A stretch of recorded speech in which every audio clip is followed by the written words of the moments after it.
Hello friend, मैं आप लोगों के लिए लेकर आया हूं RRR मूवी का लेटेस्ट बिहाइंड द सीन।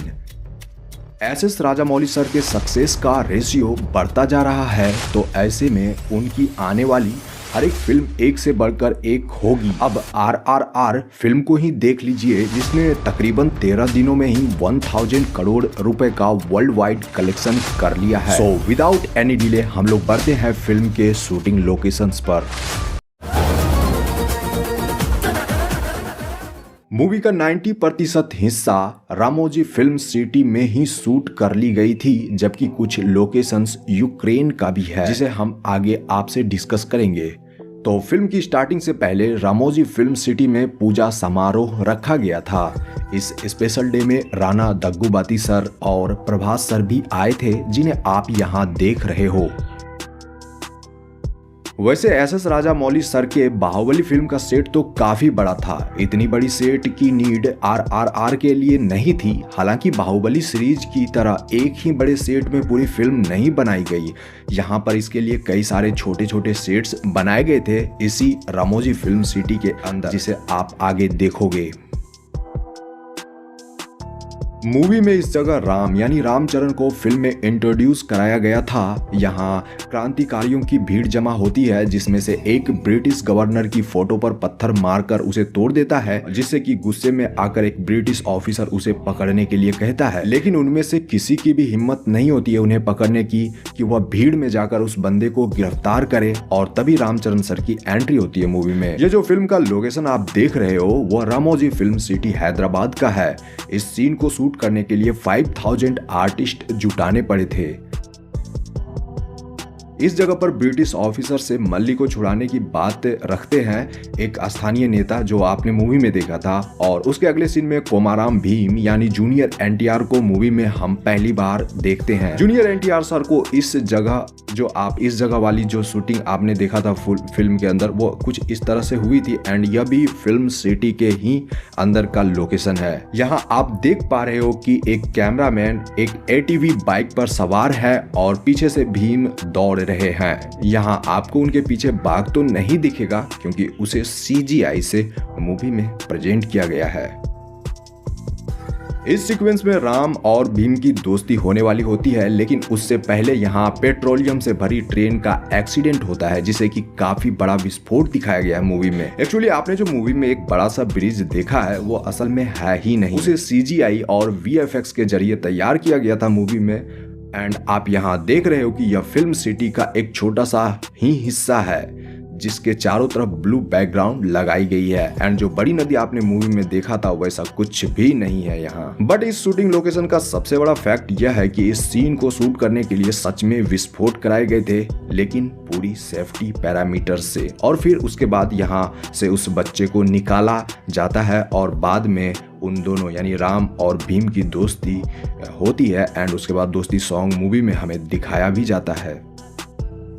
अब भीम के पास कोई रास्ता नहीं बचता है और वह डिसाइड कर लेता है कि वह अकेले ही मल्ली को छुड़ा कर लाएगा। यहाँ पर आप इस वाले पार्ट का बिहाइंड द सीन देख रहे हो। देखिए, डिफरेंट सीक्वेंस शूट करने के लिए कई सारे अलग अलग स्टूडियो बनाए गए थे, बट वो सारे के सारे एक ही फिल्म सिटी के अंदर हैं, और वह है रामोजी फिल्म सिटी। तो यहाँ पर भी इस वाले फाइटिंग सीक्वेंस को शूट करने के लिए एक अलग से सेट तैयार किया गया था। इस जगह राम और भीम पहली बार टकराते हैं। इस जगह जितने भी एनिमल्स आपको दिखाए गए हैं, वो सारे के सारे CGI है। बट मैक्सिमम सीन के लिए सच में तोड़फोड़ करी गई थी और कई जगहों पर आग भी लगाया गया था। अब जब इस तरह की शूटिंग होती है, तो यहाँ पर काफी भीड़ इकट्ठा करना पड़ता है, बट उस भीड़ को कंट्रोल करना ही बिग टास्क है। मुझे तो यहाँ का सीन माइंड ब्लोइंग लगा था। आपका क्या ओपिनियन है इसके बारे में, आप हमें कमेंट में जरूर बताइएगा। सालों बाद श्रेया सारन का फिल्म इंडस्ट्री में कमबैक हुआ है और उनके साथ अजय देवगन सर की जोड़ी वाकई कमाल की है। अब बढ़ते हैं इस शूटिंग लोकेशन की तरफ। तो यहाँ पर अजय सर का किरदार एक क्रांतिकारी के तौर पर प्रेजेंट किया गया है मूवी में। मूवी में उनका एक छोटा सा रोल है, बट उनका किरदार काफी इफेक्टिव है। तो यहाँ उनकी आखिरी लड़ाई होती है, जहाँ वो अपनी जान की आहुति देकर सैकड़ों ब्रिटिश सैनिकों को मारते हैं।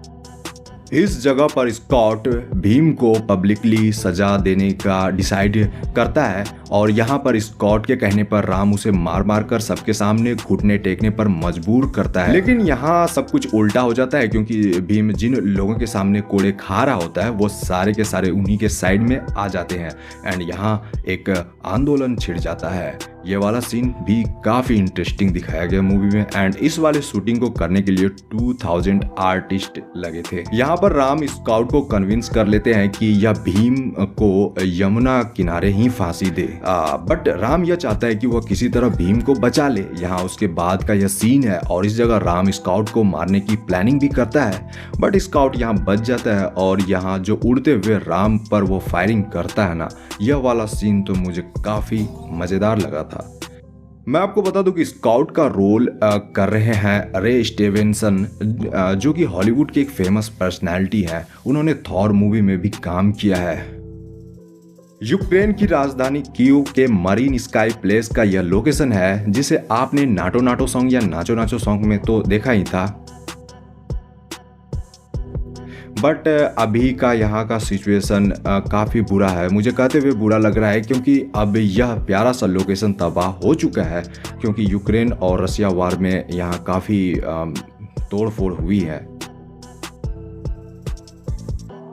क्लाइमेक्स काफ़ी मज़ेदार था देखने में बट क्लाइमेक्स के उस 20 मिनट की शूटिंग के लिए फिल्म मेकर्स ने 55 डेज तक पसीने बहाए थे। इस लोकेशन से यहाँ पर रामचरण सर को जेल में दिखाया गया है जो कि अंडरग्राउंड जेल होता है। इस जगह पर पेड़ पौधे देख रहे हो, उसके चारों तरफ ब्लू बैकग्राउंड भी नजर आ रहा है। मैं आपको बता दूं कि ब्लू बैकग्राउंड का यूज ग्रीनरी प्रेजेंट करने के लिए किया जाता है, जबकि ग्रीन बैकग्राउंड से ग्रीन कलर की चीज़ों को छोड़कर बाकी जितनी भी सारी चीज़ें हैं ना उसको आसानी से आप रिप्लेस कर सकते हो। तो यहाँ पर एनटीआर सर अपने कंधे में राम को बिठाकर ले जाते हैं और यहाँ देख रहे हो कि एक्शन डायरेक्टर किस तरह से उन्हें बता रहे हैं कि उन्हें किस तरह से मूवी में परफॉर्म करना है। मैं आपको बता दूं कि कैलिफोर्निया के निकोलस पॉली ने इस फिल्म के एक्शन सीक्वेंस को सिनेमेटोग्राफी करी है। इस सीक्वेंस में राम को छुड़ाकर भीम अपने साथ जंगल ले आते हैं, तो यहाँ जो मूवी में जंगल वाला सीन दिखाया गया है आप लोगों को, उसे भी फिल्म सिटी के अंदर शूट करा गया था। इस क्लाइमेक्स वाले सीन को शूट करने के लिए पेड़ों को सघन दिखाना काफी जरूरी था। इसके लिए पेड़ों के सघन हिस्से में इसकी शूटिंग करी गई थी और जंगल को घना दिखाने के लिए चारों तरफ से ब्लू बैकग्राउंड भी लगाए गए थे। इस जगह यानी क्लाइमेक्स में आपने देखा था कि यह यहाँ पे राम अपनी तीर से जंगल में आग लगा देता है, तो आग लगाने वाला जो सीन है उसे रियल में आग लगाकर ही शूट कर लिया गया था।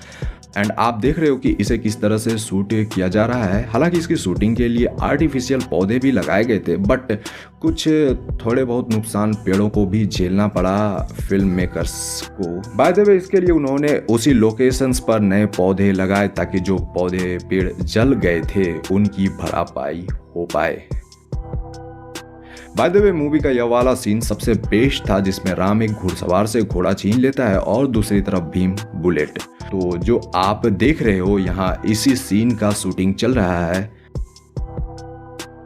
यह इस फिल्म का आखिरी सीक्वेंस है। इस जगह राम के कहने पर भीम अपनी बुलेट को हथियारों और बम बारूद वाले गोडाउन में फेंकता है और वह बुलेट वहां जाकर फटती है जिससे कि खतरनाक विस्फोट होता है और तभी स्काउट का एक एक करके पूरा महल तबाह हो जाता है। इसके बिहाइंड द सीन में आप देख रहे हो कि विस्फोट वाले सीन को कुशलता से शूट किया जा रहा है। एक्चुअली विस्फोट तो कराए गए थे बट उसे ब्लू बैकग्राउंड वाले दो छोटे छोटे कमरों में कराए गए थे और फिर उसके विजुअल को बड़े कैमरे में कैद किया गया था। इसमें वीएफएक्स ऐड करके मूवी में हम लोगों को रिप्रेजेंट कर दिया गया है। तो विस्फोट होने के बाद सामान इधर उधर भी गिरे थे जिसे हमने मूवी में तो देखा ही था। एक्चुअली वो सारे सामान विस्फोट से नहीं बल्कि इसके बिहाइंड द सीन में आप देख रहे हो कि क्रू मेंबर्स द्वारा खींच कर गिराया जा रहा है। एंड मैं और कुछ ज्यादा नहीं कहना चाहूंगा RRR के बारे में। अगर आपने इस फिल्म को देख लिया है तो वेल डन, और जिसने नहीं देखा है उनको मैं कहना चाहूँगा कि वो किसी अच्छे मल्टीप्लेक्स से फिल्म एंजॉय करे क्योंकि इसका जो 3D वर्क है ना उसका तो कोई जवाब ही नहीं।